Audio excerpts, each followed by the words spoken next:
What's going on, guys? Welcome back to another video. So you guys probably know the topic of discussion in these days when it comes to Battlefield community. It's about Battlefield 6 leaks, and today's video is going to give you some huge news. We've got a lot of leaked stuff about the next game, which gives us a pure insight of what's going on in that game. So it's the changelog for the next Battlefield Labs playtest that has just been leaked, and believe it or not, there are things here mentioned that will exactly let you know the type of game mechanics that we're facing. So we've got a lot of these things. We're also going to talk about just a small leak about weapon customization and like ammo weight, magazine weight, stuff like that. We're going to talk about those as well, but first we're going to take a look at the changelog to see what we've got here. Just keep in mind, if you're playing Battlefield, if you want the next Battlefield game to be covered in a YouTube channel, this is a place for you. Be sure to hit the like button and also subscribe to the channel. Go down in the comment section and let me know what you think about the leaks. And without further ado, guys, let's just get started.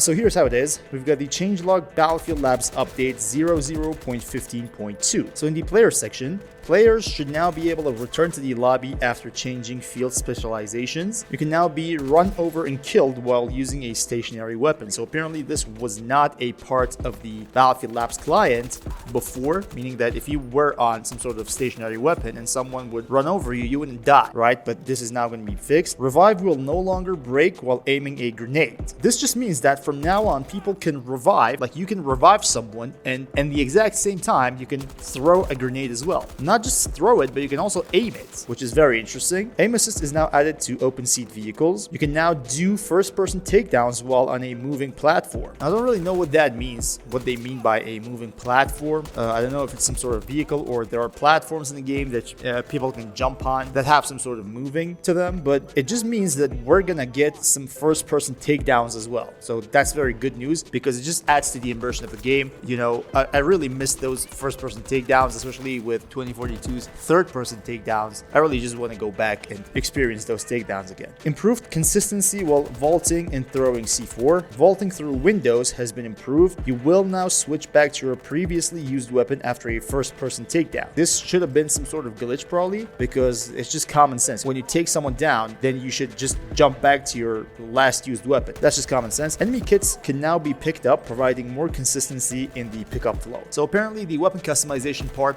allows you to create your own loadouts, which is called kits here. And while you're dead, your kit will basically be just dropping by your dead body probably, and people can now pick it up, and the pickup flow is going to be improved. As it says, you can no longer fly when jumping behind some vaultable assets. Now I don't really know what this means at all. If you guys have any idea about this, just do make sure to go down in the comment section and let me know, because I completely am out of ideas for this one. Duration and height for the combat dive are heavily reduced, so apparently they're just trying to make the combat dive some more grounded, something like that. But that's about it. Let's go to weapon section. You can now customize your weapon. You can now enter the test range through the weapon customization menu. Gadgets and spawn beacons can now be repaired by a repair tool, which in my opinion is something completely useless. Maybe if there is some sort of gadget that is really tough against bullets and damage, and it's really important to the team, then maybe some engineer dude can come over and use a repair tool. But believe it or not, the spawn beacons take like 2 bullets to just completely get destroyed. I don't really think someone can do anything with those stuff unless they somehow added some health bars, some sort of resistance to damage to these gadgets, which will be interesting. Unintended effects have been removed from zoomed in scopes, which I have no idea what those can be. ADS on the M320 is now working as intended. Improvements to the weapon mounting functionality. So we are going to have some sort of weapon mounting, but I don't think it's anything like COD. Probably some sort of bipod thing where you can just mount your weapon on a bipod or something like that. The M84 flashbang now features a new texture. The concussion grenade now kicks you out of ADS as intended, so that's very interesting. The concussion grenade actually won't allow you to ADS, and if you're ADS, it will kick you out. The enter and exit animations of stationary weapons are improved to be more consistent. The sledgehammer will no longer one-hit kill users in the open seat of a vehicle. Bit too strong. Yeah, that's very strong. If you guys don't know about the sledgehammer, we are going to have one in the next game. You can destroy walls with it, you can destroy fortifications with it, but on the other hand, you can get kills with it as well. The incendiary grenade will now be extinguished by water or smoke elements. Now we do know know about smoke. That's the case in 2042 as well, but water elements is going to be very interesting. For example, if there's some sort of water somewhere, it's probably just going to extinguish the fire, which is interesting. The incendiary grenade now deals damage over time, which means previously it would have some sort of static damage number, which is just ridiculous. But you know, the game is pre-alpha. Their excuse is that the game is pre-alpha, so whatever you say, literally, they will answer you with this. They're going to hit you with that card. The game is pre-alpha, and there are so many things that are going to be fixed. I mean, we're going to have to wait and see about that. The RPG will now be resupplied by crates, which again wasn't the case before, which is kind of odd. Added glint VFX to the Recon PLD lens. So Recon PLDs have glint, which in my opinion is just a bit too harsh on them, because really first of all, nobody uses them, like literally. So you have to give some credit to people who actually use them, because PLD is a gadget that works for the team, you know. It really helps when it comes to destroying vehicles, air vehicles especially. So you got to give them some credits. I mean, just giving them away by adding some glint VFX, in my opinion, is not a very good idea. Increased throwing range for the smoke grenade. AT launchers now deal damage via backblast. This one is also a part of 2042 as well. You guys might not have noticed, but in some hardcore servers and some hardcore game modes, when there's some friendly dude behind you and you just shoot an RPG, shoot some sort of javelin stuff, dude's gonna die, like literally. I team killed people like that. So yeah, that's a part of 2042. Concussion grenade now blocks sprinting. Sledgehammer now only deals damage to light vehicles, so you could basically damage a tank apparently before this update. Imagine just hitting a tank with a sledgehammer and damaging it. That's just ridiculous. So that was about the weapons, but let's take a look at the gadgets. Deployable cover can now be placed without issues, so we do have a deployable cover. You know, these are the things that you can understand simply by just reading through leaks like this. Something like Iris's shield, probably. Behavior of the defibrillator is improved to act in a more consistent manner. The adrenaline shot now features a new texture, so the adrenaline shot is confirmed. The adrenaline shot now counters the flashbang effect. Gadgets that are placed in the world can now be pinged as callouts to friendly players. Destruction will now damage deployed gadgets and props. So yeah, destruction has been the topic of discussion in the past week. They actually gave out some sort of community update about destruction as well. Apparently, the debris from destruction will remain there. They won't just disappear. And now those debris, whatever that falls down after a building collapses, will destroy gadgets and damage them as well. The amount of support crates that can be deployed has now been limited. I don't have any idea what a support crate is, so we're just gonna leave it at that. Will be some sort of question mark, you know, a support crate. I'll have to wait and see. It kind of reminds me of something like Angel's crate drop, something like that. I don't know. The ADOS system can now be picked up from the ground as intended, and improved placement features for the ADOS system. For vehicles, we've got improved first-person view while in the external seat of a vehicle. There will now be an outgoing damage VFX when hitting a tank. Added speed boost to all ground vehicles. So previously, ground vehicles did not have any sort of speed boost. Now they do have it after this update. Improved mouse sensitivity for ground vehicle passenger seats. Player inside of a vehicle will no longer be affected by the M320 thermobaric, and the out-of-bounds message now shows whilst you're in a vehicle, which is just ridiculous because it just shows that before it wasn't a part of it. Meaning you could be in a vehicle going outbounds and just dying 10 seconds later because there was no notification telling you you're in the red zone. About maps and modes, we've got improved effects to the capture zone and conquest. PTKM1R VFX is now visible on the map. General improvements to the spawn system, and doors now react to weapon fire and grenade damage. I have no idea what it means by react to it. Like obviously if you just throw a grenade near a door, it can just force the door open, or you know, something like that. But how a door can react to bullets is a question mark for me, to be honest. Lean, peak, and vaulting indicators now appear in world as intended. So again, leaning, peaking, and vaulting in this game apparently are not something you can do all the time, and that's especially good about leaning and peaking. It reminds me of something like Battlefield 3 and Battlefield 4. And so in Battlefield 4, you would have some like weapon animations, some certain weapon animations that would allow you, just let you know that you are in the correct position to be able to lean behind cover, and you would just aim and the soldier would just lean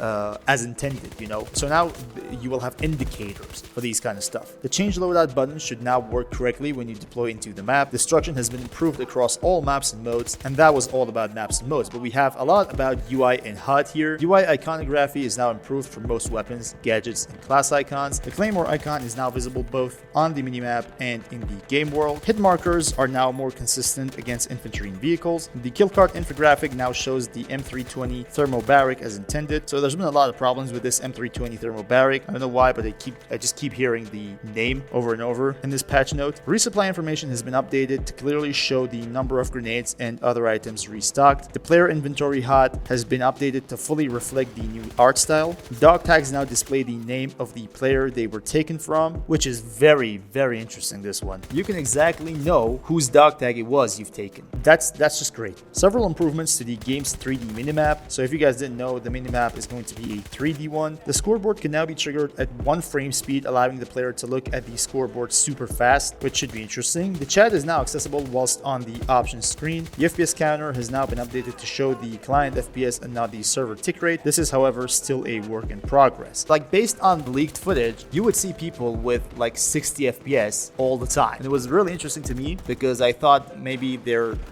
just forced the VSync to be on. But apparently, that FPS thing was not the actual client FPS. It was just the server tick rate. And so now the FPS counter is going to show the actual client FPS. For settings, we've got several improvements to the options menu, with many options now functional. Options to change the aspect ratio are now available. Ping is now an option to display via the options menu. The brightness slider is now functional. HDR is now functional, and visuals no longer appear overexposed. Options for soldier aim sensitivity is now functional. Resetting keybinds for controllers is now functional. So something very interesting about options for like aim sensitivity not being functional. This is madness. I mean, imagine having a first-person shooter game and your aim sensitivity for your soldier is not functional. If these guys are having a problem like this, doesn't mean it's pre-alpha or anything. This is really concerning. Like, honestly, just talking about those kind of stuff is ridiculous. What's a soldier sensitivity slider good for if it doesn't function correctly? Like, these are really concerning, but we're just gonna move on for now. Multiple VOs added for pinging soldiers and objectives. Multiple fixes for VO issues. Multiple gadget sounds added. Audio added to the loading screen. Audio fixes to the Comoros callouts. The death screen volume has been toned down. There is now audio feedback when holding your breath. So just imagine you didn't have audio for holding your breath. They could just literally implement 2042's audio until they make some sort of unique audio for the game. But they just didn't do that. Well, that's also very interesting. Footstep audio levels have been adjusted with overall improvements to their sound effects. Match VO has been added to the Conquest mode. Melee hits SFX while jumping is added, and improved weapon audio. For VFX and video, we've got several improvements to the kill cam. When downed in a vehicle, the camera will now rotate toward the enemy that took you out. Improvements to the flashlight VFX. The camera is now connected to the player and will follow the soldier while dying. First-person takedowns on prone soldiers now look as intended. Those like prone first-person takedowns are just great. I remember in Battlefield 4, it was just a relief. Ragdolls now correctly fall to the ground whilst dead. Characters no longer skip the down state when killed by launchers or AT mines. A wide range of updates to textures for gadgets and weapons. An improved camera for individuals being dragged during the drag and revive animation. Yeah, that animation was completely wrecked. For network and matchmaking, we've got multiple client and server-side performance improvements, several improvements to the end-of-round matchmaking. End-of-round stay with squad matchmaking now works as intended. DLSS now functions as intended. And finally, improvements to damage arbitration and tracking were now better suited to find issues where functionality is not up to par. And the source for all this is Vanik in Discord Battlefield League server, but I just got it on Reddit. You make sure to go down in the comment section and let me know what you think about this, but the leak's not over yet. We've got some leaks from Vanik again about visible weapon stats when you customize your weapon. So you've got damage value, rate of fire, mag size, control value, precision value, which is just accuracy probably, hip fire value, and mobility. Also, we've got firing mode, reload speed, bullet velocity, ADS time, and headshot multiplier. So this is very interesting. If they add these stuff to the actual game, having your reload speed in seconds, your muzzle velocity, that's really great. I mean, if they finally manage to make some sort of proper weapon stat system, it will be great, because Battlefield has been lacking that for quite some time, for a long time, to be honest. Like, even in Battlefield 3 and 4, the weapon stat was just completely bullshit, in my opinion, and you really needed some third-party website or something to know exactly what you're doing with those attachments and stuff. But yeah, if this is true, this is gonna be wild. We also have weight of the mag size and weight of the ammo. This is very interesting. Let me read through this and you'll understand what this is. So 5 points for basic mag, 5 points for compact mag 1, 15 points for extra mag 1, 25 points for extra mag 2, 30 points for fast extra mag, 35 points for extra mag 3, and 40 points for fast extra mag 3. Remember, 100 points per weapon in total. So apparently you can only customize a weapon for the maximum of 100 points. Okay, so you have to somehow manage your customizations to reach out that 100 points max. And the weight of the max size is exactly a part of those customization number that you get. Every single time that you add something to your weapon, you basically add these points to it until it reaches 100. And when it reaches 100, you can't add anything else. So it's basically very interesting for those who want to customize weapons. You have to really manage to be able to do something like this. And that's not all, because we've got the ammo weight values for different types of ammo as well. 5 points for full metal jacket, 5 points for tungsten core, 20 points for frangible, 10 points for polymer case and hollow point, and finally 20 points for ballistic tip. So that was all about the leaks today, guys. Hope you guys enjoyed and hope this was helpful. Do make sure to go down in the comment section. Let me know what you think about the changelog for the next Battlefield Labs client. Let me know what you think about the weapon customization, having values to everything, making things manageable by points, adding a maximum point to a weapon. How do you think that's going to work? So that's about today's video. Thank you all guys for watching, and until next time, guys, stay cool.